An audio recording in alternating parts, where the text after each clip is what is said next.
Sí mismo, acá cuando de hecho se instalaron las misiones religiosas, estamos hablando de 1600, 1610, la encarnación, jesuitas allí, todo lo que es el departamento de misiones Itapúa fue región jesuítica, y la de Cazapá, acá por ejemplo en la parte de Cordillera y Central, misiones franciscanas, y las dos, ¿verdad? Los franciscanos que tuvieron en Fray Luis de Bolaños, sí, al primer traductor del catecismo al guaraní.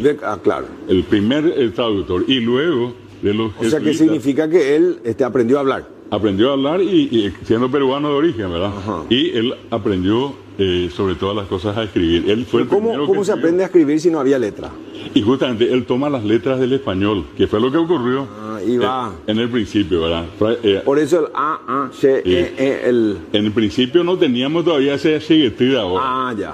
Así como está diciendo, A y la A que lleva Sí. la tilde de la ñ. Sí. Bueno, y ¿qué es lo que se dio con el otro sector, que fue el sector jesuita? Ajá. Estamos hablando, por ejemplo, de Antonio Ruiz de Montoya, Claro. quien escribe el arte y vocabulario de la lengua, y allí él estructura la lengua, no para los nativos, para los indígenas. Sí, Era para la gente que iba a venir a catequizar. Claro, es como que yo vaya becado a los Estados Unidos y tenía que aprender el inglés para que yo pueda aprender Alguien y de allá transmitir. ya te dijo, acá está este libro. Acá está Lee esto. Acá esto que te tenés va a servir vocabulario. allá. Bueno, y acá Ruiz de Montoya hizo lo mismo para aquellos que iban a venir. Era el Google criollo para la época, ¿no? Así mismo. Y allí empiezan varios de los procesos en los cuales el guaraní de la expresión oral pasó a la expresión escrita. Incluso los nombres, las denominaciones incluidas dentro de la tradición religiosa cristiana tuvieron que ser creados en guaraní.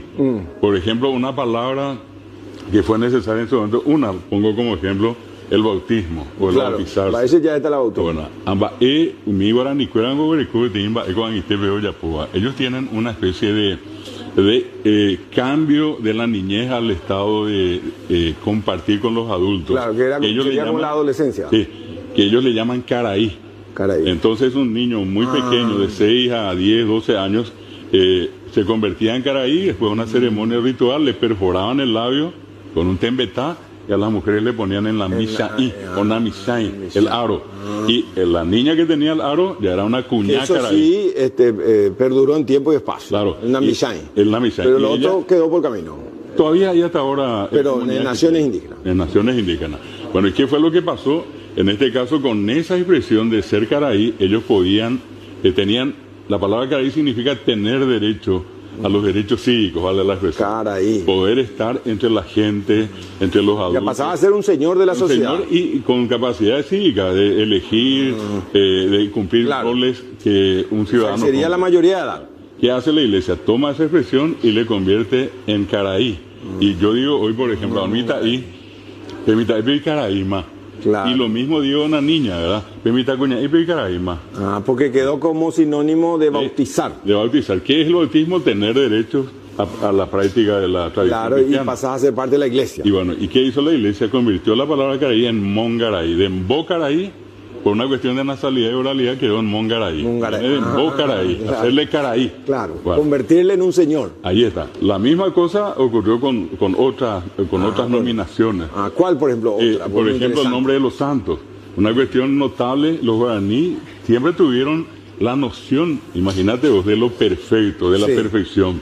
Y entonces, el tecócatú es la vida plena, la vida perfecta. ¿Y qué hace la iglesia? Incorpora la palabra maná, que es lo irregular, lo normal. Ya jecó-maná. Anteriormente no se decía jecó y jecó-maná. Eso sería como cuate profano. Sí, o algo irregular, o algo anormal. Torcido.